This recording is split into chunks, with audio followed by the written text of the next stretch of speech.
پاکستانی نوجوان کی ہونی داستان جو دشمن کے سروں پر موت کا سایہ بن کر منڈلانے لگا، ایک ایسا شخص جس کی سوچ سے دنیا لرز اٹھی، جو دنیا کی نظر میں مر چکا تھا، ایک محب وطن کی داستان جو انوکھی صلاحیتوں کا حامل تھا، وطن دشمنوں کا صفایا کرنے والی ایک قاتل مشین، ایک ایسے نوجوان کی داستان جس کا جادو سر چڑھ کر بولتا تھا، جو مارشل آرٹ کی دنیا کا بے تاج بادشاہ تھا، ایجنٹ شہزاد۔ بسم اللہ الرحمن الرحیم۔ شہزاد نے کار اسی راستے پر ڈال دی جس پر سفر کرتے ہوئے لامازی جنرل پر اسرار انداز میں غائب ہو گیا تھا۔ کار کی رفتار زیادہ تیز نہیں تھی۔ جنرل لامو کی بیوی سمیت وہ تینوں کار کی فرنٹ سیٹ پر بیٹھے تھے۔ شہزاد ڈرائیو کر رہا تھا اور اوشان دوسری کھڑکی سے لگا بیٹھا گنگنانے میں مصروف تھا۔ شہزاد کو یہ دیکھ کر ہنسی آ گئی کہ اوشان یوں سمٹا بیٹھا تھا کہ مسز لامو سے اس کا جسم چھونے نہ پائے۔ گزشتہ روز شہزاد نے مسز لامو کا دل جیت لیا تھا، اس لیے وہ اب اوشان سے اتنی متنفر نظر نہ آ رہی تھی۔ شہزاد کی خاطر وہ اسے برداشت کرنے پر آمادہ ہو گئی تھی۔ شہزاد نے کنکھیوں سے مسز لامو کی طرف دیکھا، اس کے ہونٹوں پر تمانی سے بھرپور تبسم تھا۔ کہانی کی طرف بڑھنے سے پہلے پلیز چینل کو سبسکرائب اور بیل آئیکن کا بٹن ضرور پریس کریں تاکہ آپ کو آئندہ آنے والی ویڈیو بر وقت مل سکے۔ وہ یکسوئی سے ڈرائیو کرنے لگا۔ کار کی رفتار کم رکھنے کی ایک وجہ یہ بھی تھی کہ وہ ان لوگوں کو اپنی طرف متوجہ کرنا چاہتا تھا جو جنرل لامو کو اغوا کر چکے تھے اور اب اس کی زندگی کے درپے ہو گئے تھے۔ اس کا خیال تھا کہ وہ لوگ آس پاس ہی موجود ہیں اور انہیں کسی مناسب موقع کی تلاش ہے۔ یہ موقع شہزاد انہیں خود ہی فراہم کرنا چاہتا تھا۔ گرونر کو قتل کرنے کے بعد سے وہ بار بار اس کے بارے میں بھی سوچنے لگا تھا۔ وہ شخص اسے بے حد پسند آیا تھا، لیکن اسے قتل کرنا شہزاد کی مجبوری تھی۔ اگر معاملہ اتنا سنگین نہ ہوتا تو شاید وہ اسے جان سے نہ مارتا۔ گرونر کے انداز سے اسے اس کی شخصیت کا اندازہ لگا لیا تھا، اس لیے ایک اعلیٰ ظرف حریف کی حیثیت سے وہ اس کی قدردانی کے لیے دل سے مجبور تھا۔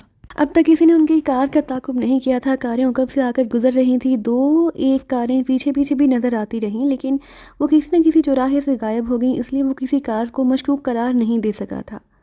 اس نے ایک جگہ کار روک دی۔ یہ وہی مقام تھا جہاں جنرل لامو کی کار کو حادثہ پیش آیا اور پھر جنرل لامو پراسرار انداز میں غائب ہو گیا۔ اس نے ادھر ادھر دیکھا۔ کار کا دروازہ کھول کر اترتے ہوئے اس نے اوشان کو اشارہ کیا اور مسز لامو سے مخاطب ہوا، آپ یہیں تشریف رکھیں۔ وہ کار سے ہٹ کر ایک طرف چلنے لگا۔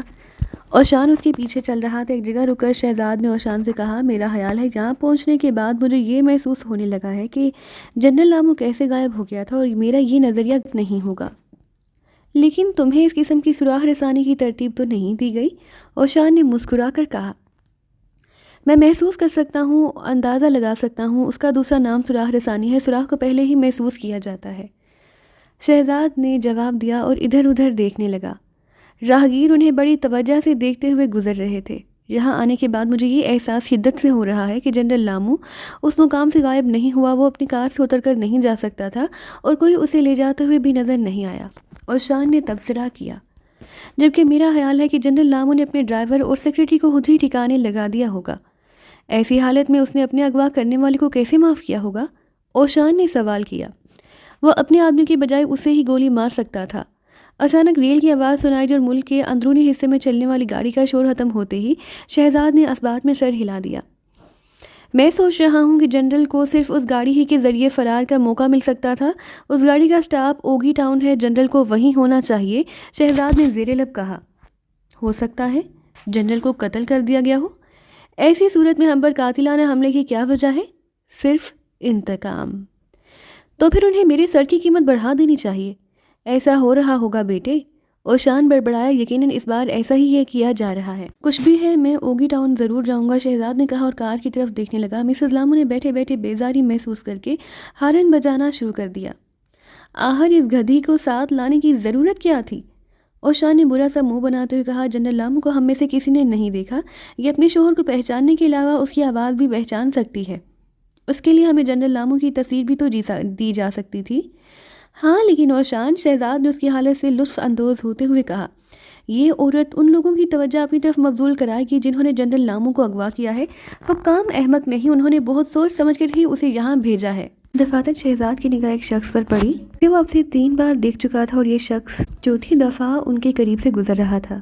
اندازے سے پتہ نہیں چل رہا کہ وہ ان میں کسی قسم کی دلچسپی لے رہا ہے، لیکن شہزاد نے نظر انداز نہیں کرنا چاہتا تھا۔ اسی لمحے ایک چیخ سی سنائی دی، کوئی بلند آواز میں بولا تھا۔ اس نے جو کچھ کہا شہزاد اسے نہ سمجھ سکا۔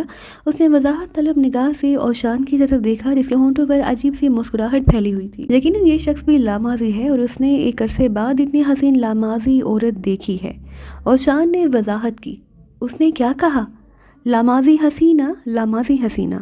شہزاد نے اس بات میں سر ہلا دیا۔ وہ جانتا تھا کہ اس علاقے میں وہ لاماضی بھی مقیم ہے جو جنگ کے بعد جزیرہ فردوسی میں رہ گئے تھے۔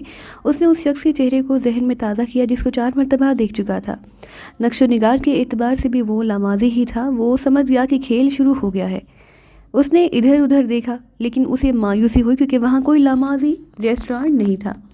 اوگی ٹاؤن میں لاماضی ریسٹورانٹ ہیں، شہزاد نے کہا، اور روشان کا ہاتھ تھام کر واپس کار کی طرف آ گیا۔ اگلے ہی لمحے اس کی کار تیزی سے اوگی ٹاؤن کی طرف جا رہی تھی۔ مجھے بھوک لگ رہی ہے، مسز لامو نے منمنا کر کہا۔ اوشان نے معنی خیز کہکہا لگا کر تبصرہ کیا۔ حیرت ہے، تم چپ رہو مسز لامو اس پر الٹ پڑی۔ شہزاد زیر لب مسکراتا رہا۔ اوگی ٹاؤن وہاں سے چند میل کے فاصلے پر تھا۔ وہاں لاماضیوں کے ریسٹورانٹ تھے۔ ایک اچھے سے ریسٹورانٹ کا انتخاب کر کے شہزاد نے کار اس کے سامنے روک دی اور تینوں اندر جا کر بیٹھ گئے۔ فوراً ہی ایک ویٹر ان کے قریب آ گیا۔ اس نے پہلے تو حیرت سے آنکھیں پھاڑ پھاڑ کر مسز لامو کو دیکھا، جیسے حیران ہو کہ ایک لاماضی حسینہ 2 فردوسیوں کے ساتھ کیسی نظر آ رہی ہے۔ پھر اس نے شہزاد سے کہا، ہمارے ہاں آپ کے مطلب کی کوئی چیز نہیں مل سکے گی، پرواہ نہ کرو، جو بھی ہے لے آؤ۔ شہزاد نے مسکرا کر کہا۔ ویٹر ابی کی نکھیوں سے مسز لامو کی طرف متوجہ تھا۔ پھر شاید اس سے ضبط نہ ہو سکا۔ اس نے اپنی زبان میں مسز لامو سے کچھ کہا۔ جواباً مسز لامو نے بڑی معصومیت سے کچھ کہہ دیا، جس پر ویٹر کی آنکھوں سے شہزاد اور اوشان کے لیے نفرت جھلکنے لگی۔ وہ چند لمحوں تک مسز لامو سے باتیں کرتا رہا، پھر اس بات میں سر ہلاتا ہوا چلا گیا۔ اس کے انداز سے بے قراری ظاہر ہو رہی تھی، اور جاتے وقت اس نے بڑی قہر آلود نگاہوں سے شہزاد اور اوشان کو دیکھا تھا۔ میں کچھ نہیں سمجھا، شہزاد نے بے بسی سے کہا۔ وہ اس گدھی سے کہہ رہا تھا کہ یہ 2 فردوسیوں کے ساتھ کیسے نظر آ رہی ہے؟ اوشان نے مسکرا کر کہا۔ پھر مسز لامو نے کیا جواب دیا؟ اس نے کہا کہ میں اسے عصمت فروشی پر مجبور کر رہا ہوں۔ اوہ! شہزاد بے قرار ہو گیا۔ اس نے مسز لامو کی طرف دیکھا جس کے ہونٹوں پر شرارت آمیز مسکراہٹ رقص کر رہی تھی۔ ویٹر نے اس بات پر کیا کہا؟ اس نے پولیس کو طلب کرنے کا مشورہ دیا۔ پھر میں جو کچھ سمجھا وہ بیان کر دیا، اوشان نے بے بسی سے کہا۔ شہزاد نے کچھ کہنے کے لیے منہ کھولا ہی تھا کہ اس کی نگاہ ریسٹورانٹ کے دروازے کی طرف اٹھ گئی اور اس کا منہ کھلا ہی رہ گیا۔ دروازے میں وہی لاماضی کھڑا ادھر ادھر دیکھ رہا تھا جسے وہ پہلے بھی 4 مرتبہ دیکھ چکا تھا۔ اس کی موجودگی یہ ظاہر کر رہی تھی کہ وہ ان کا تعاقب کرتا ہوا یہاں تک پہنچا ہے، گویا کھیل واقعی شروع ہو چکا ہے۔ اس نے سوچا اور نگاہ جھکا لی۔ وہ اسے یہ تاثر نہیں دینا چاہتا تھا کہ اس کی طرف سے مشکوک ہو گیا ہے۔ اوشان اور مسز لامو ایک دوسرے سے باتوں میں الجھ گئے۔ وہ ان کی طرف سے بے پرواہ ہو کر اس شخص کی حرکات و سکنات کو محسوس کرنے لگا۔ اگرچہ وہ اب اس شخص کی طرف متوجہ نہیں تھا، تاہم وہ اس کی ایک ایک حرکت کو محسوس کر رہا تھا۔ وہ شخص ادھر ادھر اس انداز میں دیکھ رہا تھا جیسے کسی خاص شخص کی تلاش میں رہا ہو۔ پھر وہ ناکامی کے اظہار میں کندھے اچکاتے ہوئے کاؤنٹر کی طرف بڑھ گیا، جہاں اس وقت وہی ویٹر کھڑا تھا جو شہزاد کی میز پر اسے آرڈر لے کر گیا تھا۔ دونوں قریب قریب کھڑے رہے۔ ان کے باتیں کرنے کا انداز سرسری سا تھا، تاہم شہزاد نے محسوس کر لیا کہ تذکرہ خود انہی کا ہو رہا ہے۔ کچھ دیر بعد ویٹر اس بات میں سر ہلاتا ہوا برابر کے حال کی طرف بڑھ گیا۔ شہزاد نے کان سے دروازے سے دیکھا، وہ سیدھا فون کی طرف جا رہا تھا۔ اس نے کاؤنٹر کی طرف سرسری نگاہ ڈالی۔ جو شخص ان کا پیچھا کرتا ہوا وہاں تک آن پہنچا تھا وہ کاؤنٹر پر کونیاں جمائے کھڑا تھا۔ شہزاد نے صورتحال پر غور کیا تو فوراً ہی سمجھ گیا کہ ویٹر اس وقت پولیس کو طلب کر رہا ہے۔ اس طرح وہ مسز لامو اور ان کے درمیان وقتی طور پر رابطہ ختم کرنا چاہتا ہے، اور اس وقفے ہی میں مسز لامو کو ان سے چھین لے جانے کی یا ہلاک کر دینے کی کوشش کی جائے گی۔ اوشان! شہزاد نے سرگوشی کی۔ میرا خیال ہے ہمیں منتشر کرنے کے لیے کوشش کی جا رہی ہے۔ بہتر ہوگا کہ تم مسز لامو کو لے کر ہوٹل واپس چلے جاؤ۔ اپنے کمرے میں جا کر بند ہو جانا، میری آمد تک کسی کے لیے بھی وہ دروازہ نہ کھولنا۔ اوشان نے ایک لمحے کے لیے اس کی طرف دیکھا، پھر تائید میں سر ہلا دیا۔ شہزاد اس کی اس عادت سے بے حد خوش تھا۔ اوشان صورتحال سمجھتے اس کی ہر بات ماننے پر آمادہ ہو جاتا تھا۔ چلو میرا خیال ہے اب ہمیں چلنا چاہیے، لیکن میں نے ابھی پیٹ بھر کر کھانا بھی نہیں کھایا، مسز لامو نے احتجاج کیا۔ ویٹر کچھ دیر بعد ان کے آرڈر کی چیزیں میز پر لگا گیا تھا اور وہ بھوک کی وجہ سے بری طرح کھانے پر ٹوٹ پڑی تھی، لیکن ابھی چند ہی منٹ گزرے تھے کہ شہزاد نے اٹھنے کا کہہ دیا۔ ہوٹل واپس جا کر کھا لینا، شہزاد نے کہا۔ وہ سوچ رہا تھا کہ اگر لاماضی ویٹر پولیسی کو طلب کر رہا ہے تو اس طرح فائدہ بھی ممکن ہے۔ اس دوران ممکن ہے کوئی کام کی بات معلوم ہو جائے اور اس مہلت سے استفادہ کرتے ہوئے کوئی مسز لامو سے رابطہ بھی قائم کر سکتا تھا۔ وہ بل کی رقم میز پر رکھ کر باہر آ گئے۔ کار میں اوشان اور مسز لامو کو رخصت کرنے کے بعد شہزاد دوبارہ اپنی میز پر واپس آ گیا۔ اس نے ویٹر کو کافی لانے کا اشارہ کیا۔ ویٹر فون کرنے کے بعد دوبارہ کاؤنٹر پر جا پہنچا۔ اسے نفرت سے ہونٹ سکوڑے اسی لمحے 5 لامازی ریسٹورانٹ میں داخل ہوئے۔ اس کے فوراً ہی بعد پولیس کا سائرن بجاتی ہوئی ریسٹورانٹ کے سامنے آ کر رک گئی۔ ویٹر دوڑتا ہوا دروازے تک آ گیا اور پولیس والوں کو شہزاد کی طرف اشارہ کر کے نہ جانے کیا کیا کہنے لگا۔ ایک پولیس مین شہزاد کے قریب آیا۔ کیا بات ہے مسٹر؟ اس نے اکھڑ لہجے میں کہا۔ کافی لے آؤ، شہزاد نے بے پرواہی سے کہا۔ تم پر الزام ہے کہ تم نے اس ویٹر کو جان سے مار ڈالنے کی دھمکی دی تھی۔ پولیس مین گھبرایا۔ اگر یہ اگلے 3 منٹوں میں کافی نہ لایا تو یقیناً میں ایسا ہی کروں گا۔ شہزاد نے ناگواری اور چڑچڑے پن کا مظاہرہ کیا۔ تمہیں ہمارے ساتھ پولیس اسٹیشن چلنا پڑے گا۔ وہاں کافی کا ایک کپ کتنے کا ملتا ہے؟ یہ تو تمہیں وہاں جا کر پتہ چلے گا۔ پولیس مین گھبرایا۔ اور اگر کافی یہاں سے اچھی نہ ہوئی تو؟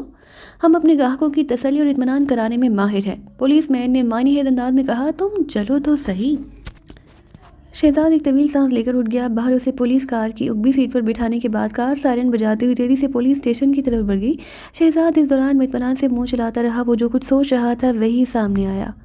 پولیس سے نجات حاصل کرنے کے اس کے پاس 2 طریقے تھے۔ ایک تو ان دونوں پولیس والوں کو ٹھکانے لگا کر فرار ہوا جا سکتا تھا، دوسری ایک فون کال اس کے رہائی کا باعث بن سکتی تھی۔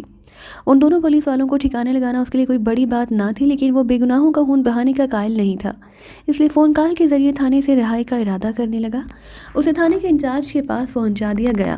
شہزاد نے جاتے ہی کرسی سنبھالی اور فون کا رخ اپنی طرف کر کے اتنی تیزی سے فلکرافٹ کا نمبر گھمایا کہ پولیس مین دیکھ ہی نہ سکے کہ وہ کس سے رابطہ قائم کر رہا ہے۔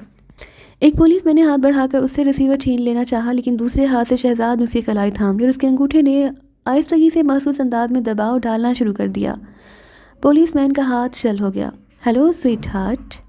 شہزاد نے اپنے چیف بہرام کی آواز سنی اور ہنستے ہوئے کہا، میں اس وقت اوگی ٹاؤن کے پولیس اسٹیشن سے بول رہا ہوں۔ تم وہاں کیوں پہنچے ہو؟ بہرام گھبرایا۔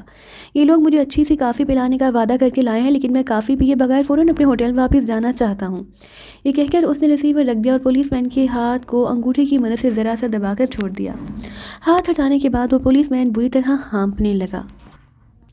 انچارج اور دونوں پولیس مین حیرت زدہ تھے کہ فون کی گھنٹی بجنے لگی۔ انچارج نے جھپٹ کر ریسیور اٹھا لیا۔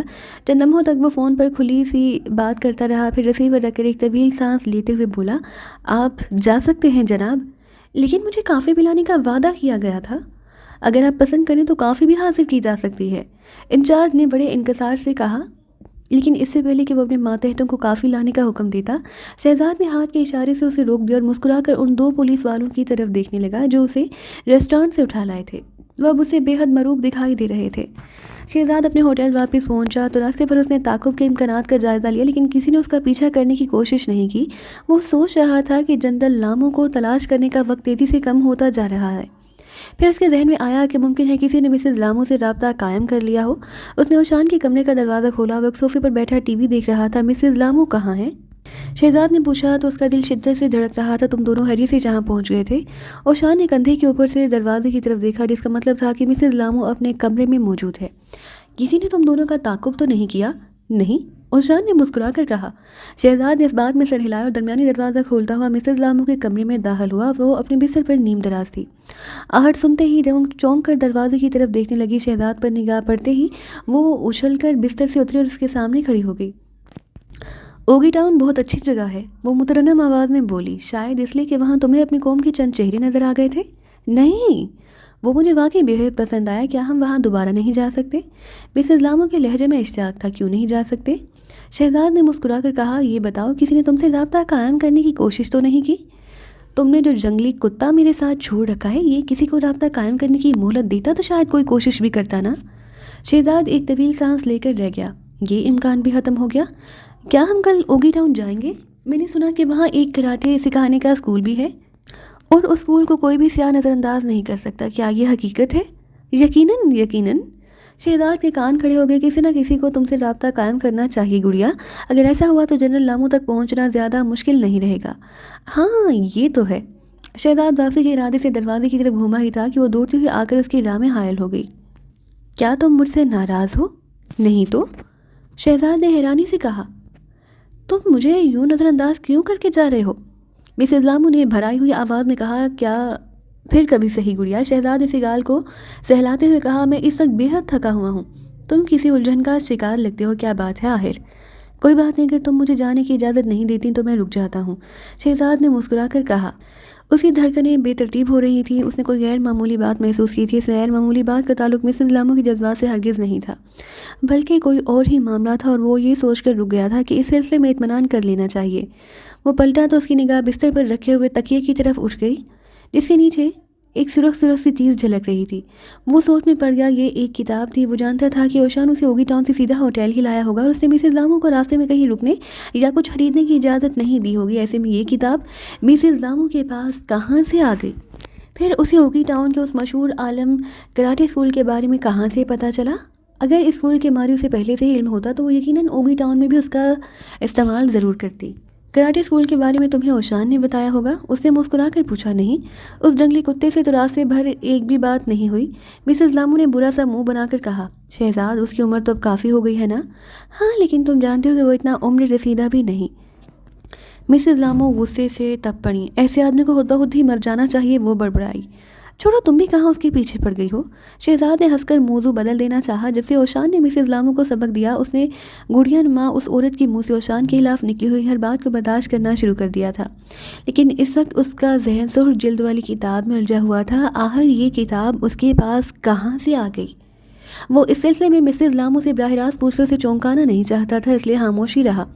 ٹھیک ہے گڑیا، چلو اب سونے کے لیے لے جاؤ، کل اوگی ٹاؤن چلو گے نا؟ ہاں، کیا تمہیں اس ریسٹورانٹ کا کھانا پسند آیا؟ کراٹے اسکول دیکھنے کے بعد میں وہاں کھانا ضرور کھاؤں گی، مسز لامو نے کہا، اور شہزاد اس بات میں سر ہلا کر رہ گیا۔ اس نے میں وہاں کھانا ضرور کھاؤں گی کو خاص اہمیت دی تھی۔ اس کا مطلب تھا کہ مسز لامو کو یقین ہے کہ وہ کلبوں کھانے کے وقت اس کے ساتھ موجود نہیں ہوں گے۔ کل وہ کھانے کے وقت اس کے ساتھ موجود نہیں ہوں گے۔ وہ بستر پر لیٹ گیا اور مسز لامو نے بیڈ لیمپ بجھا دیا۔ اس لمحے دوسرے کمرے سے اوشان کی محسوس ہی کی آواز بے حسی سنائی دینے لگی۔ چیف بہرام نے چونک کر نگاہ اٹھائی۔ اس فون کی گھنٹی بج رہی تھی جس پر صرف صدر مملکت ہی اس سے ہم کلام ہو سکتے تھے۔ اس نے جلدی سے ریسیور اٹھایا۔ دوسری طرف سے صدر مملکت کی بھاری آواز سنائی دی۔ جنرل لامو کے سلسلے میں ابھی تک کوئی کارآمد اطلاع نہیں ملی۔ میں نے آپ کے حکم کے مطابق اور اپنی قوم کے مفاد میں ٹائیگر کو ایک ایسے کام پر لگا دیا جناب جو اسے نہیں کرنا چاہیے تھا، بہرام نے شکستہ لہجے میں کہا۔ وہ اس کام میں جی جان سے لگا ہوا اور مجھے امید ہے کہ عنقریب اس کی طرف سے کوئی اہم اطلاع مل جائے گی، لیکن ہمارے پاس وقت بہت کم ہے۔ پھر میں کیا کر سکتا ہوں جناب؟ ٹائیگر کوئی جادوگر تو نہیں؟ Shut up! صدر مملکت کا لہجہ بے حد خراب اور توہین آمیز سا معلوم ہوتا ہے۔ سابق صدر مملکت نے تم دونوں کا دماغ خراب کر رکھا تھا۔ میں اپنے احکامات کی فوری تکمیل چاہتا ہوں۔ آپ کے صرف ایک ہی حکم کی فوری تکمیل ممکن ہے جناب۔ وہ کون سا حکم؟ اس محکمے کو ختم کر دیا جائے۔ میں اس سلسلے میں بھی غور کر رہا ہوں، صدر مملکت نے بے انتہا سخت لہجے میں کہا۔ اس وہم سے فارغ ہونے کے بعد ٹائیگر کو براہ راست میرے احکامات پر کام کرنا ہوگا۔ یہ ناممکن ہے، بہرام چیخ پڑا۔ کیا تم میرے اس حکم کی تعمیل نہیں کرو گے بہرام؟ نہیں، ہرگز نہیں۔ صرف اس مہم میں ہماری اس محکمے کا راز فاش ہو گیا ہے۔ یہ تو ہماری خوش قسمتی ہے کہ صرف سیکرٹ سروس اس تنظیم سے آگاہ ہوئی ہے، ورنہ اب تک تو سب کچھ تباہ ہو چکا ہوتا۔ ٹائیگر کو اس انداز میں عوام کے سامنے لانا سراسر حماقت تھی۔ بکواس مت کرو، اس سے کہو کہ وہ جلد از جلد اس مہم کو سر کرے اور پھر میرے سامنے پیش ہو۔ میں دیکھوں گا کہ اسے کس طرح استعمال کرنا چاہیے۔ آپ ایک بات بھول رہے ہیں جناب۔ وہ کیا؟ ٹائیگر آپ کی نہیں، قوم کی امانت ہے اور وہ میری ذمہ داری ہے۔ میں اس سلسلے میں حلف اٹھا چکا ہوں کہ اسے صرف قومی مفادات کے لیے استعمال کیا جائے گا۔ میں دیکھ رہا ہوں کہ ایسا ہو نہیں رہا، اس لیے صرف میں اپنی طور پر یہ فیصلہ کرنے کا مجاز ہوں کہ ٹائیگر کا کیا کیا جائے۔ کیا تم میری حکم عدولی کر رہے ہو؟ خدا حافظ جناب، اب سب کچھ ختم ہی سمجھیے، بہرام نے چٹھانی لہجے میں کہا اور اتنی قوت سے ریسیور کو کیبل پر پٹھا کہ ریسیور 2 حصوں میں ٹوٹ گیا۔ بہرام کا مارے غصے کی عجب حال تھا، اس پر دیوانگی سی طاری ہو رہی تھی۔ اس کی عقل حیران تھی کہ نئے صدر مملکت کو ہو کیا گیا ہے؟ کیا یہ شخص جزیرہ فردوس کو تباہ کر دینے پر تلا ہوا ہے؟ نہیں، ایسا نہیں ہو سکتا۔ ٹائیگر میری ذمہ داری ہے اور میں اسے تہذیبی ہاتھوں میں نہیں جانے دوں گا۔ میں اس سے پہلے ہی ٹائیگر کو ختم کر دوں گا۔ اور پھر اس نے بڑبڑاتے ہوئے اپنی دراز کھولی اور اس میں رکھی ہوئی ایک شیشی نکال لی۔ شیشی میں ایک سفید ٹکیا رکھی ہوئی تھی۔ بہرام نے وہ ٹکیا اپنی ہتھیلی پر رکھ لی اور اسے گھورنے لگا۔ یہ موت کی ٹکیا تھی، پرسکون موت اس میں بند تھی، جسے وہ جب چاہتا اپنے اوپر طاری کر سکتا تھا۔ وہ دیر تک اس ٹکیا کو گھورتا رہا. یہ کسی ایسے موقع کے لیے اس نے بہت سنبھال کر رکھی تھی. اب وقت آ گیا تھا، لیکن وہ اس ٹکیا کو استعمال کرنے سے پہلے اپنے شکار ٹائیگر کو ختم کر دینا چاہتا تھا تاکہ اسے تہذیبی کارروائیوں میں استعمال نہ کیا جا سکے. ابھی وہ اس صورتحال پر غور کر ہی رہا تھا کہ اچانک فون کی گھنٹی بجنے لگی. اس کی آنکھیں دھندلا سی گئیں. یہ اس فون کی گھنٹی تھی جو اس نے ٹائیگر کے لیے محسوس کر رکھا تھا. آپ کے لیے خوشخبری ہے سویٹ ہارٹ، شہزاد کی چہکتی ہوئی آواز آئی. میں سن رہا ہوں. بہرام کا لہجہ مغموم تھا. میرا خیال ہے مجھے مطلوبہ آدمی کا سراغ مل گیا ہے اور میں وہیں جا رہا ہوں جہاں اس کی موجودگی کا مجھے یقین ہے. بہت خوب، میں تمہاری کارکردگی سے مطمئن ہوں. بہرام نے خود کو سنبھالتے ہوئے کہا. اور ہاں، کیا تم اوشان کو میرا یہ پیغام دے سکتے ہو کہ وہ فوراً فل کرافٹ واپس آ جائے؟ وہ ٹھیک جا رہا ہے سویٹ ہارٹ، شہزاد نے ہنس کر کہا. اس کے بارے میں فکر کرنے کی ضرورت نہیں. میں سمجھ چکا ہوں کہ اس سے کس طرح کام لیا جا سکتا ہے، لیکن میرا خیال ہے کہ اب اس کی وہاں ضرورت نہیں. اسے واپس بھیج دو. وہ کل آپ کے پاس پہنچ جائے گا. اسے آج واپس بھیجو. ایسا ظلم نہ کرے سویٹ ہارٹ، یہ میرا حکم ہے ٹائیگر، بہرام نے ٹھوس لہجے میں کہا. دوسری طرف سے خاموشی چھا گئی. یوں محسوس ہوتا تھا جیسے شہزاد اس نئی صورتحال کے بارے میں کچھ سوچ رہا تھا، اور ایک لمحے کے لیے چیف بہرام کو یہ شبہ ہوا کہ ٹائیگر اس کے خیالات پڑھنے میں کامیاب ہو گیا ہے. لیکن اگلے ہی لمحے شہزاد کی بات نے اس احساس کو دور کر دیا. آپ ہمیشہ کسی نہ کسی الجھن کا شکار رہتے ہیں. یوں محسوس ہوتا ہے جیسے وہ کسی روٹھے ہوئے بچے کی طرح شکایت کر رہا ہو. بہرام کی آنکھوں میں دل کا پانی تیرنے لگا. اس نے تھوک نگل کر اپنے خشک ہوتے ہوئے گلے کو تر کیا اور ایئر پیس میں سنتا رہا. شہزاد کہہ رہا تھا. صرف ایک ہی روز کی تو بات ہے. میرا خیال ہے ایک دن میں کوئی خاص فرق تو نہیں پڑے گا. تم حکم عدولی کر رہے ہو، بہرام نے سخت لہجے میں کہا. اس کے لیے آپ مجھے بڑے شوق سے قتل کر سکتے ہیں، شہزاد نے کہا لگا کر جواب دیا. اس کے ساتھ ہی سلسلہ بھی منقطع ہو گیا. بہرام نے تھکے سے انداز میں رسیور رکھ دیا. شہزاد کو سارے جملے کو سن کر اسے یوں محسوس ہوا تھا جیسے کسی نے دل پر گھونسا مار دیا ہو. دیر تک یہ جملہ اس کے کانوں میں گونجتا رہا. پھر اس نے اداسی سے اس مہلک ٹکیا کی طرف دیکھا اور اسے دوبارہ شیشے میں ڈال کر دراز میں رکھ لیا. ٹائیگر اس کے خوابوں کی تعبیر تھا. اسے تباہ کرتے ہوئے اسے گہرا صدمہ ہو رہا تھا، لیکن وہ مجبور تھا. یہ محبت اس کے فرض کی راہ میں حائل نہیں ہو سکتی. اسے سر جھٹک کر خود کو اگلے مرحلے کے لیے تیار کیا اور فون کی طرف ہاتھ بڑھاتے ہوئے بڑبڑایا. تم نے اپنے قتل کی اجازت مذاق میں دی ہے، لیکن شہزاد میں اسے سنجیدگی سے قبول کر رہا ہوں. نمبر ڈائل کیا اور فلکرافٹ کی تباہ کن شخصیت برونی سے رابطہ قائم کر کے بھرائی ہوئی آواز میں بولا. شہزاد ٹائیگر کو قتل کر دیا جائے. دوسری طرف سے برونی حیرت زدہ آواز میں چیخ پڑا. لیکن چیف؟ بہرام اس کی کوئی بات سنے بغیر ہی سلسلہ منقطع کر چکا تھا. برونی نے 3.7 کا ریوالور اپنے بریف کیس میں رکھا تو اس کا دل شدت سے دھڑک رہا تھا اور اس پراسرار سرکاری تنظیم سے وابستہ ہوئے اسے کئی سال گزر گئے تھے اور اس نے انگنت خون بہائے تھے. اسے فون پر مقتول کا نام اور پتہ بتا دیا جاتا اور یہ حکم دے دیا جاتا کہ اس شخص کو قتل کر دیا جائے. تبھی اس نے یہ پوچھنے کی کوشش کی کہ اس شخص کو کیوں قتل کرایا جا رہا ہے. نہ ہی چیف نے کبھی اسے بتانے کی ضرورت ہی سمجھی تھی. اس کا کام صرف حکم کی تعمیل تھا. لیکن اس بار چیف بہرام نے اسے جس شخص کو قتل کرنے کا حکم دیا تھا اس کے بارے میں تو برونی نے کبھی سوچا بھی نہیں تھا. پہلے تو اسے اپنی سماعت پر یقین نہیں آیا، پھر اسے یقین ہو گیا کہ بہرام کا ذہنی توازن بگڑ گیا ہے. 24 گھنٹے کام کرنے والوں کے ساتھ بلاہر ایسا ہی ہوتا ہے. لیکن اسے ہر حال میں حکم کی تعمیل کرنی تھی اور شہزاد ٹائیگر کو قتل کرنا تھا. باہر جانے کے لیے تیار ہونے سے پہلے بار بار اس کی نگاہ ٹیلی فون کی طرف اٹھی، لیکن فون یوں خاموش ہو گیا جیسے اس کی جان ہی نکال لی گئی ہو. اس نے بلاہر خود ہی ریسیور اٹھا لیا اور ایک نمبر ڈائل کیا. آپریشن سیکرٹ، اس نے مخصوص لہجے میں کہا. فوراً اوگی ٹاؤن پہنچو، ٹائیگر کے لیے حکم دیا گیا ہے. حکم دینے والا کا دماغ خراب ہو گیا یا تم گھاس چر گئے ہو؟ چیف کا حکم ہے پلان نمبر 1 عمل میں لایا جائے گا. یہ کہہ کر برونی نے ریسیور رکھ دیا تو اسے محسوس ہوا کہ اس کی ہتھیلی پسینے سے بھیگ گئی ہے اور ہاتھ میں ہلکی سی کپکپاہٹ بھی ہے. اس کی آنکھوں میں بار بار شہزاد ٹائیگر کا چہرہ گھوم جاتا.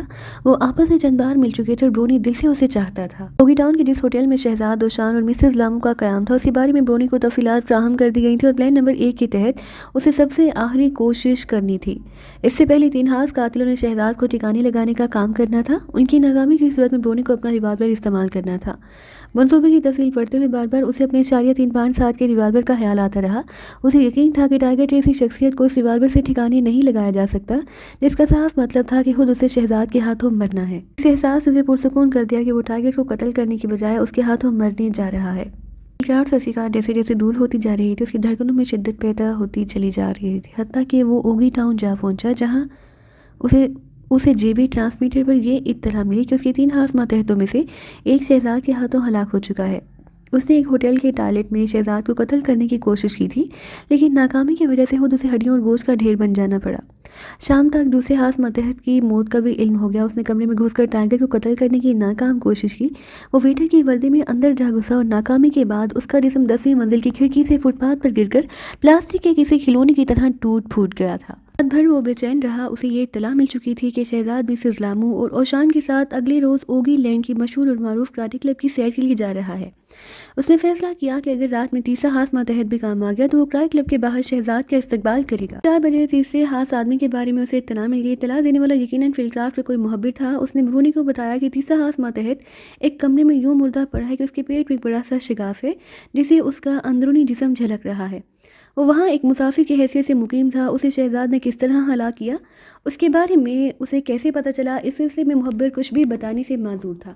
برونی نے ایک طویل سانس لی اور سر کو بری طرح تکیے پر پٹکنے لگا. شہزاد بہت پریشان تھے کہ روز میں اس کے ہاتھوں 3 ایسے آدمی ہلاک ہو گئے جنہیں اسے صرف اپنے دفاع میں قتل کیا. اسے حیرت تھی کہ اچانک یہ فلکرافٹ کے مخصوص قاتلوں کو اس سے کیا دشمنی ہو گئی ہے. اگر چیف بہرام اسے جنرل لامو کا سراغ لگانے سے روکنا چاہتا ہے تو وہ اسے براہ راست بھی روک سکتا تھا، لیکن اسے اس مشن پر بھیجنے کی ضرورت ہی کیا تھی. وہ کار سے اترا تو اس کے ذہن میں خطرے کی گھنٹیاں بجنے لگی. اس نے ادھر ادھر دیکھا. وہ آدمی اس کی نگاہ سے پوشیدہ نہ رہ سکا. جو کراٹے کلب کے باہر ایک درخت سے ٹریک لگائے کھڑا تھا یہ برونی تھا. برونی سے نگاہیں چار ہوئیں تو وہ مسکرا دیا. شہزاد کے ہونٹوں پر بھی مسکراہٹ آ گئی. برونی آہستہ آہستہ چلتا ہوا اس کے قریب آ گیا. ہیلو برونی، کیا حال ہے؟ شہزاد نے مسافر کے لیے ہاتھ بڑھاتے ہوئے کہا. یہ بتاؤ کہ تم کس انداز میں مرنا پسند کرو گے؟ کسی طریقے سے بھی نہیں، برونی نے کہا. شہزاد کے ہاتھ میں اس کا ہاتھ کانپ رہا تھا. شہزاد نے اس کا ہاتھ نرمی سے تھام رکھا تھا، لیکن برونی جانتا تھا کہ اگر شہزاد چاہے تو اس کا ہاتھ محسوس ہونے سے پہلے ہی جسم سے الگ بھی ہو سکتا ہے. پھر بتاؤ تمہیں کس نے میرے پیچھے لگا رکھا ہے؟ جواباً برونی نے کسی سیاہ فام کا نام لیا اور ایک فرضی کہانی سنا. اس کے باوجود میں یہی کہوں گا کہ یہ اوپر سے آیا ہوا حکم ہے. شہزاد نے کچھ نہ سمجھنے کے انداز میں سر ہلا دیا. اس کے ساتھ اس نے ایک طویل سانس لے کر برونی کا ہاتھ بھی چھوڑ دیا. ٹھیک ہے دوست، تم جا سکتے ہو. کیا تم مجھے؟ نہیں، اب اگر تم چاہو تو بے شک مجھے گولی مار دو، میں مدافعت نہیں کروں گا. شہزاد کی آواز بھر گئی. میں اپنے تمام ساتھیوں کو صرف اپنی زندگی کی کے لیے موت سے ہمکنار نہیں کر سکتا، لیکن میں نے خود کو ایک مردہ آدمی تصور کر لیا ہے. وہ تمہارا ذاتی فعل ہے. شہزاد نے بے پرواہی سے کہا اور اوشان کی طرف بڑھ گیا جو مسز لامو کے ساتھ کھڑا اس کا انتظار کر رہا تھا. ٹھیک ہے، میں اپنا فیصلہ خود ہی کر لوں گا. عقب سے برونی کی رندی ہوئی آواز آئی اور پھر شہزاد کے حساس کانوں نے اس کے دور ہوتے ہوئے قدموں کی آہٹ سنی، لیکن اس نے پلٹ کر نہیں دیکھا. اس صورتحال نے اس کی سوچنے سمجھنے کی صلاحیت ہی ختم کر دی تھی. شاہ نے غالباً اس کے چہرے پر چھائی ہوئی اداسی محسوس کر لی. اس نے دھیمی آواز میں پوچھا، یہ شخص کون تھا؟ مجھے قتل کرنے آیا تھا. شہزاد نے صاف گوئی سے کام لیتے ہوئے انکشاف کر دیا. اس کے ساتھ ہی اس کے ذہن میں ایک جھماکہ سا ہوا. اس کے ذہن میں اپنے چیف کے الفاظ بار بار گونج رہے تھے، اوشان کو واپس فلکرافٹ بھیج دو. شہزاد نے کنکھیوں سے اوشان کی طرف دیکھا جو گہری سوچ میں ڈوبا ہوا نظر آ رہا تھا. یہ محض اتفاق ہی تھا کہ بہرام سے بات کرنے کے بعد وہ اوشان سے یہ کہنا بھول گیا کہ اسے فلکرافٹ طلب کیا گیا ہے. رفتہ رفتہ شہزاد کی سوچوں پر غم و غصہ چھا گیا. وہ سوچ رہا تھا کہ اب کوئی بھی اس کے نزدیک قابل اعتماد نہیں رہا. اس کے خیال کے ساتھ ہی یہ بات اس کی سوچوں کو گڑبڑانے لگی کہ اسے جنرل لامو کو آخر تلاش کرنے کی کیا ضرورت ہے. اسے خود اپنے بچاؤ کے لیے کچھ نہ کچھ کرنا چاہیے. نہیں، اس نے خود کو سمجھایا، اس کام کو تو انجام تک پہنچا دو، اس کے بعد دیکھوں گا کہ کیا کیا جا سکتا ہے. تم نے اسے جانے کیوں دیا؟ اوشا نے تیکھے لہجے میں پوچھا. بعض رشتے ایسے ہوتے ہیں جن کا خیال کرنا ہی پڑتا ہے.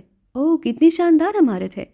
مسز لامو کی چہکار سنائی دی. شہزاد نے سوگواری سے اس بات میں سر ہلا دیا. وہ سوچ رہا تھا کہ جو صورتحال اچانک ہی بدل ہو گئی ہے اس پر کون یقین کر سکتا ہے. اوشان کو بہرحال کوئی خطرہ نہیں تھا کیونکہ اب تک جتنے بھی قاتلانہ حملے ہوئے تھے وہ سب کے سب اسی پر ہوئے تھے اور کسی نے اوشان کی طرف نگاہ اٹھا کر دیکھنے کی بھی ضرورت نہیں سمجھی تھی. اس نے کنکھیوں سے اوشان کی طرف دیکھا. صرف یہی ایک شخص مجھ پر غالب آ سکتا ہے اس نے سوچا. لیکن کیا یہ بوڑھا استاد اپنے شاہکار کو یوں آسانی سے ضائع کرنے پر آمادہ ہو جائے گا؟ اور کیا وہ خود اپنے ہی استاد پر قاتلانہ ہاتھ اٹھا سکے گا؟ اس نے اوشان کی زرد گردن کی طرف دیکھا. بے اختیار ایک باغیانہ خیال اس کے ذہن میں پیدا ہو گیا کہ اس کی گردن پر اوشان کی بے خبری میں ہی ایک ہاتھ رسید کر دینا کافی ہوگا. اس نے اس خواہش کو سختی سے کچل دیا، ورنہ اس کا جی تو چاہا تھا کہ زرد گردن پر ایک وار کر کے الٹے قدموں بھاگ دیا. لیکن آخر کب تک اور کہاں تک؟ میں زندگی بھر تو نہیں بھاگ سکتا، اس نے خود کو سمجھایا. اوشان نے کنکھیوں سے اس کی طرف دیکھا اور مسکرانے لگا. مجھ پر غصہ آ رہا ہے فرزند؟ اس کی آواز میں نہ جانے کیا جادو تھا کہ شہزاد کا دل فوراً ہی پگھل گیا. لیکن اس نے پگھلے ہوئے دل کا بھاؤ اپنی آنکھوں کی طرف نہیں ہونے دیا. زینا طے کرنے کے بعد مسز لامو رک گئی. مارشل آرٹس کا مظاہرہ میں نے اب تک صرف فلموں میں ہی دیکھا ہے. اس نے سریلی آواز میں کہا. کیا ہمیں یہاں کچھ دیکھنے کو بھی ملے گا؟ ہاں، میں محسوس کر رہا ہوں کہ تمہیں بہت کچھ دیکھنے کو ملے گا. شہزاد نے مسکرا کر کہا. اس نے خود پر پوری طرح قابو پا لیا تھا. وہ ہر قسم کے حالات سے نمٹنے کے لیے ذہنی اور جسمانی دونوں ہی طرح سے تیار تھا. اوشان محسوس انداز میں ہی کر کے ہنسنے لگا. مسز لامو نے اس کی طرف دیکھ کر برا سا منہ بنایا اور دروازہ کھول کر اندر چلی گئی. شہزاد اور اوشان بھی اس کے پیچھے ہی دروازے میں داخل ہو گئی. ایک لمبا چوڑا کمرہ تھا جس کی چھت بہت نیچی تھی. فرش، دیواریں اور چھت تک سفید تھی. کمرے کے کونے میں میز اور کرسی نظر آئی. شہزاد نے ادھر دیکھا تو اسے ایک نوجوان نظر آیا. وہ ایک پرکشش نوجوان تھا. اس کا سر بالوں سے بے نیاز تھا. اس نے کراٹے کے مخصوص کپڑے پہن رکھے تھے، لیکن شہزاد کی دلچسپی کا باعث صرف وہ سرخ بیلٹ تھی جسے وہ نوجوان کی کمر پر بندھے ہوئے دیکھ رہا تھا. نوجوان کا چہرہ بے حد پرسکون تھا. اس کی آنکھوں میں بھی سکون تھا. شہزاد نے محسوس کیا کہ نوجوان کے انداز سے جو سکون ظاہر ہو رہا ہے وہ برسوں کی محنت کے بعد ہی کسی کو حاصل ہو سکتا ہے. مسز لامو تیزی سے اس نوجوان کے قریب جا پہنچی اور اس سے باتیں کرنے میں مصروف ہو گئی. شہزاد اور اوشان دروازے سے چند آگے ہی آ کر رک گئے. مسز لامو کی پشت ان کی طرف تھی اور وہ سرگوشی میں سرخ بیلٹ والے نوجوان سے نہ جانے کن باتوں میں الجھ گئی تھی. اس وقت صرف 8 سرخ بیلٹ ہیں. اوشان نے سرگوشی کی اور یہ ان سب میں اچھا ہے، لیکن اس کی عمر 20 سال سے زیادہ نہیں لگتی. شہزاد بڑبڑایا. یہ 40 کے لگ بھگ ہے. اوشان نے سرگوشی میں ہی بات جاری رکھی. اگر موقع ملا تمہیں اسے 2 ہاتھ کر کے لطف آ جائے گا، بشرط یہ کہ تم اس سے لطف اندوز ہونے کے موڈ میں ہوئے، اور اگر اس کا باپ بھی آ گیا تو بس مزہ ہی آ جائے گا. خطرناک ہے؟ شہزاد نے پوچھا. تم ایک گستاخ نوجوان ہو. اوشان کی سرگوشی کسی سام کی فنکار جیسی تھی. میں پوچھتا ہوں تمہیں ایسا سوچنے کی جرت کیسے ہوئی؟ میں نے اتنے سال تمہارے ساتھ کیا اسی لیے جھک ماری تھی کہ تم کسی سرخ بیلٹ والے فائٹر کو سامنے دے کر گھبرا جاؤ؟ میں نے اپنی زندگی کا سب سے قیمتی سرمایہ تمہیں منتقل کیا ہے لڑکے. شہزاد کی پیشانی پر پسینے کی بوندیں نمودار ہو گئیں. گستاخ لڑکے، تم نے میدان میں میری توہین کر دی. شاید تم بھول گئے کہ کراٹے محض ایک کوسی فن ہے، جبکہ میں تمہیں فن کا دائرہ مکمل کرایا ہے. معذوروں کی کرسی پر بیٹھا ہوا شخص بھی کراٹے سیکھ سکتا ہے. ہم جس فنی دائرے کی تکمیل کر چکے ہیں اس کی صرف ایک معمولی سی کورس کا نام کراٹے ہے. مجھے افسوس ہے اوشان، شہزاد نے جلدی سے جواب دیا اور معذرت کرنے کے بعد مسز لامو کی طرف متوجہ ہو گئے جس کی سرگوشیاں ختم ہو گئی تھی. سرخ بیلٹ والا نوجوان دور ہی سے ان دونوں کی طرف دیکھ رہا تھا، لیکن 5 قدم کے فاصلے پر اسے ٹھٹک جانا پڑا. شہزاد نے محسوس کیا کہ اس کے چہرے کی سرخ رنگت یکایک زرد پڑنے لگی ہے. وہ اوشان کو پھٹی پھٹی آنکھوں سے دیکھ رہا تھا. نہیں، اس نے زیر لب کہا. نہیں. کیوٹو؟ اوشان نے مسکرا کر کہا. مجھے یہ دیکھ کر خوشی ہوئی کہ تم نے ریڈ بیلٹ حاصل کر لی، لیکن یقیناً تمہارا باپ تم پر بھی بے حد نازا ہوگا. میرے دل میں تمہاری اور تمہارے باپ کی کافی عزت ہے. یہ کہتے ہوئے اوشان تعظیماً جھک کر سیدھا ہو گیا. کوٹو کی آنکھیں ابھی تک حیرت اور خوف سے پھٹی پھٹی سی تھی، لیکن جلد ہی وہ خود کو سنبھالنے میں کامیاب ہو گیا. وہ تعظیماً جھکا اور دیر تک جھکا رہا. پھر وہ تیزی سے پیچھے ہٹا تو مسز لامو سے ٹکرا گیا جو اس کی طرف بڑھ رہی تھی. اس کے لمحے پہلو کا ایک دروازہ دھماکے سے کھل گیا. 8 سیاہ فام اندر آئے. وہ ایک قطار میں اندر آئے تھے. ان کے جسموں پر کراٹے کا مخصوص لباس تھا اور شہزاد نے دیکھا کہ ان میں سے ہر ایک بلیک بیلٹ ہے. ان پر نگاہ پڑتے ہی ریڈ بیلٹ والا کوٹھیو چیخ پڑا. واپس چلے جاؤ، واپس چلے جاؤ. لیکن آنے والے 8 آدمیوں نے اس کی آواز جیسے سنی ہی نہیں. وہ مسلسل بڑھتے رہے حتیٰ کہ انہوں نے شہزاد اور اوشان کو گھیرے میں لے لیا. کوئی بات نہیں برخوردار کوٹھیو، اوشان نے مسکرا کر کہا. میں ایک معصوم تماشائی ہوں. میں وعدہ کرتا ہوں کہ کسی معاملے میں مداخلت نہیں کروں گا. کوٹھیو نے حیرت اور بے یقینی سے اوشان کی طرف دیکھا. اوشان نے نرمی سے مسکراتے ہوئے اس بات میں سر ہلا کر اسے مزید اطمینان دلایا. تب شہزاد نے دیکھا کہ سرخ بیلٹ والے کوٹھیو کے چہرے پر دوبارہ سکون نظر آنے لگا ہے.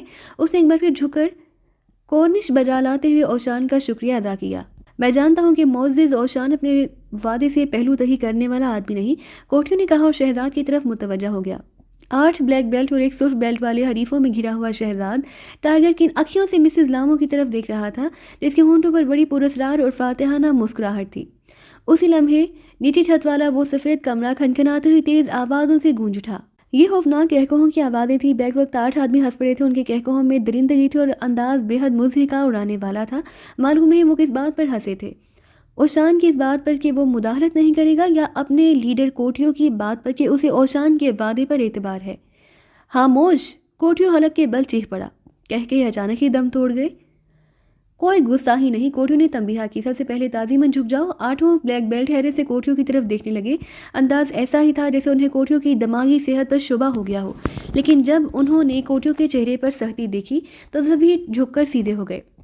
ہمیں صرف اسی فردوسی سے مطلب ہے. بلیک بیلٹ والے ایک سیاہ فام نے جارحانہ انداز میں شہزاد کی طرف اشارہ کرتے ہوئے کہا.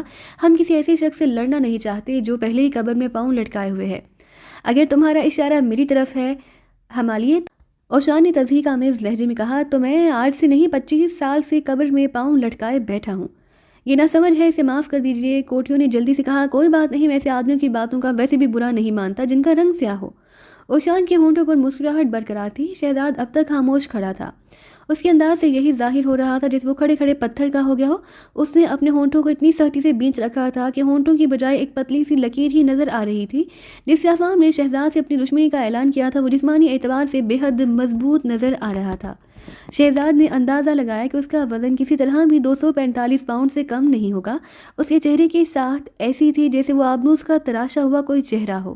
وہ شہزاد کی طرف دیکھ کر بڑے تضحیک آمیز انداز میں مسکرا رہا تھا۔ شہزاد نے اپنے اس حریف کو نگاہوں میں تولنے کے بعد ایک بار پھر مسز لامو پر نگاہ گاڑ دی۔ وہ محسوس کر رہا تھا کہ موجودہ صورتحال نے مسز لامو کو بے حد ہیجانی کیفیت میں مبتلا کر رکھا ہے۔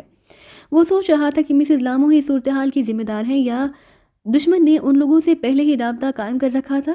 وہ جنرل لامو کی بیوی تھی، لیکن اس نے شہزاد کی آغوش میں بھی غفلت کے لمحے گزارے تھے۔ اس نے ذاتی تحفظ کا اظہار کیا تھا، لیکن اب وہ اسے موت کے اکھاڑے میں لے کر اتر آئی تھی۔ ماسٹر، کوٹیو نے اوشان کی طرف دیکھتے ہوئے ایک بار پھر پوچھا، کیا یہ درست ہے کہ آپ اس معاملے میں مداخلت نہیں کریں گے؟ ہاں، میں خاموش تماشائی کی حیثیت سے دیکھوں گا کہ 8 یا 9 آدمی ایک تنہا شخص پر حملہ کر کے اسے موت کی گھاٹ اتارنے کی کوشش کریں گے۔ میں ان لوگوں کے انداز سے محسوس کر چکا ہوں کہ یہ اس تنہا نوجوان کے خون کے پیاسے ہو رہے ہیں۔ یہ سب کہنے کے بعد اوشان نے اپنی لرزتی ہوئی انگلی مسز لامو کی طرف اٹھا دی، اور تم بے وفا عورت، تم اس نوجوان کو اپنے حسن کے جال میں پھانس کر موت کے بھینٹ میں لے آئی ہو۔ تمہارے لیے یہ شرم سے ڈوب مرنے کا مقام ہے۔ بڑے میاں، ایک سیاہ فام نے اپنے بازوؤں کی مچھلیاں پھڑکاتے ہوئے کہا، یہ نوجوان ہمارا دشمن ہے، اس لیے اس کی زیادہ طرفداری نہ کرو۔ شہزاد کے ہونٹوں پر دھیمی سی مسکراہٹ ابھر آئی۔ وہ اپنے آپ کو ہر طرح سے تیار کر چکا تھا۔ اوشان نے اس کے انداز میں جو ہچکچاہٹ محسوس کی تھی، غالباً اس کی وجہ سے اس نے ان بلیک بیلٹ سیاہ فاموں کو باتوں میں الجھانے کی کوشش کی تھی۔ اس سے شہزاد کو بہرحال فائدہ پہنچا۔ دراصل وہ جس صورتحال سے دوچار تھا اس کی کبھی توقع نہیں ہو سکتی تھی۔ چیف بہرام کا حکم کا اسے اندازہ تھا، اور اس کے بعد 8 بلیک بیلٹ اور ایک ریڈ بیلٹ، جسے حریفوں کے نرہے میں ذہنی طور پر انتشار کا شکار ہو جانا لازمی امر تھا۔ شہزاد نے محسوس کیا کہ اوشان نے جو ڈرامائی حالت پیدا کرنے کی کوشش کی تھی، اس سے 8 سیاہ فام قطعاً متاثر نہیں ہوئے۔ اس نے اوشان کو پہلے بھی انکسار سے کام لیتے دیکھا تھا، لیکن یہاں تو محض تماشائی بن جانا چاہتا تھا۔ چلو آگے بڑھو، لیڈر نے کہا، ورنہ ہمیں آگے بڑھنا پڑے گا۔ وہ براہ راست شہزاد سے مخاطب تھا۔ 1 منٹ ٹھہرو۔ اوشان نے ہاتھ اٹھا کر استدعا کی، میں اس بیچارے نوجوان کو جانتا ہوں جو تم لوگوں کے ہاتھوں بس مرنے ہی والا ہے۔ میری خواہش ہے کہ اس کی موت سے پہلے ایک بار اسے خدا حافظ کہہ دوں۔ اس بوڑھے کو حرکت کرنے کی اجازت نہ دینا، آبنوسی چہرے والے نے خوفناک لہجے میں کہا، ورنہ یہ اس نوجوان کو ریوالور یا کوئی اور دوسرا ہتھیار تھما دے گا۔ میرے پاس کوئی ہتھیار نہیں، میں ایک امن پسند آدمی ہوں، آویزش کی چٹانی سرزمین پر پڑا ہوا ایک گل شکستہ ہوں جس میں تمہیں کوئی خطرہ لاحق نہیں ہو سکتا۔ اوشان نے نہایت انکسار سے کہا۔ یہ بوڑھا کیا بک رہا ہے؟ آبنوسی چہرے والا غرایا، اس کے پاس کوئی ہتھیار نہیں، ریڈ بیلٹ والی نے وضاحت کی۔ ٹھیک ہے، آبنوسی چہرے والا بولا، جلدی کرو۔ شہزاد نے دیکھا کہ اس نے دونوں بازو چھت کی طرف اٹھا لیے ہیں۔ اس کی تقلید میں باقیوں نے بھی ایسا ہی کیا۔ انہوں نے آنکھیں بند کر لی، ان کے لب بڑبڑائیوں کی وجہ سے حرکت کرنے لگے، شاید وہ زیر لب دعا کر رہے تھے۔ شہزاد نے اوشان کی طرف دیکھا اور بے پرواہی کے اظہار میں کندھے اچکا دیے۔ اوشان نے قریب پہنچ کر شہزاد کو اپنی طرف جھکنے کا اشارہ کیا۔ تم نہیں جانتے کہ یہ سب کتنا اہم ہے۔ اس نے آنکھ کے اشارے سے ان لوگوں کی طرف توجہ دلائی جو آنکھیں بند کی اور ہاتھ اٹھائے زیر لب نہ جانے کیا کیا پڑھ رہے تھے۔ میں کوٹیو کے باپ کو ذاتی طور پر جانتا ہوں۔ تم میں کچھ بری عادتیں ہیں فرزند، جن سے وقار مجروح ہوا ہے۔ جب تم ہیجان میں مبتلا ہو جاتی ہو تو یہ بری عادتیں نمودار ہو جاتی ہیں۔ میں نے ان کی محض اس لیے اصلاح نہیں کی کہ وقت کے ساتھ ساتھ تم خود ہی ان پر قابو پالو گے۔ پوری توانائی سے حملہ کرنے کی کوشش نہ کرنا۔ ہیجانی حالت میں تم ایسا ہی کرتے ہو، یہ نقصان دہ ہونے کے علاوہ وقار کے بھی منافی ہے۔ میں نہیں چاہتا کہ کوٹیو کے باپ کو اس بات کا پتہ چلے کہ تم میں وقار کی کمی ہے۔ یہ وقار کی کمی میرے لیے ایک دھبا ثابت ہوگی اور آئندہ چل کر تمہارے لیے مہلک بن جائے گی۔ اوشان، یہ لوگ دعا مانگ رہے ہیں، میں کیا کروں؟ یہ سکون ڈھونڈنے کا ایک طریقہ ہے۔ تمہارے پاس بھی کوئی نہ کوئی اپنا طریقہ ضرور ہوگا۔ اوشان نے سرگوشی کی۔ ہاں، میں ایک ایسی عورت کا تصور کر سکتا ہوں جس کے چہرے پر بھورے بھورے سے انگنت تل نہیں ہوتے۔ شہزاد نے کہا، ایسی عورت کی مثال اس رات جیسی ہے جب ستارے نہیں نکلتے۔ مجھے خوشی ہے کہ تم موت کے جبروں میں بیٹھ کر بھی شگفتہ مزاجی کا دامن تھامے ہوئے ہو، اوشان نے کہا، لیکن فرزند، جب سے یہ ہمارے نزدیک بے حد اہم ہے، ممکن ہے تم میں فخر کا جذبہ نہ ہو۔ میں فخر کر کے جذبے سے مالا مال ہوں، اس لیے میں نہیں چاہتا کہ کوئی حماقت سے میرے اس ناز کو پامال کر دے۔ مجھے اس ریڈ بیلٹ والے کے باپ کے سامنے نادم نہ ہونا پڑے۔ یہ لوگ ہاتھ سے سخت جان لگتے ہیں، شہزاد بڑبڑایا۔ جواباً اوشان نے اسے کندھا تھپ تھپا دیا۔ گھبرانے کی ضرورت نہیں اوشان، شہزاد نے سرگوشی کی، پہلے بھی ایک بار مر چکا ہوں، اس لیے موت سے مجھے کبھی ڈر نہیں لگتا۔ تمہارا وقار مجروح نہ ہوگا۔ اوشان الوداعی انداز میں اس کے سامنے جھکا اور بائی آنکھ نیچے اس انداز میں انگلی پھیری جیسے وہ ڈھلکے ہوئے کسی آنسو کو پوچھ رہا ہو۔ یہ محض ایک دکھاوا تھا جس پر شہزاد کا جی چاہا کہ وہ کھلکھلا کر ہنس پڑے۔ اوشان پیچھے ہٹ گیا۔ شہزاد کے حریفوں نے اپنی سفید قمیضیں اتار ان کے مضبوط جسم دیکھ کر شہزاد نے کنکھیوں سے مسز لامو کی طرف دیکھا۔ وہ ہونٹ بھینچے اس انداز میں کھڑی تھی جیسے سانس نہ لے رہی ہو۔ مارے ہیجان سے اس کا چہرہ سرخ پڑ گیا، آنکھیں دہکتی ہوئی محسوس ہو رہی تھی۔ وہ دوبارہ اپنے حریفوں کی طرف متوجہ ہوا۔ جسمانی حالت سے وہ سب کے سب ہیوی ویٹ لفٹر نظر آ رہے تھے۔ کوٹیو نے اجازت طلب انداز میں اوشان کی طرف دیکھا۔ یہ نوجوان؟ اوشان نے شہزاد کی طرف انگلی سے اشارہ کرتے ہوئے کہا، کچھ دنوں تک میری شاگردی میں رہا ہے۔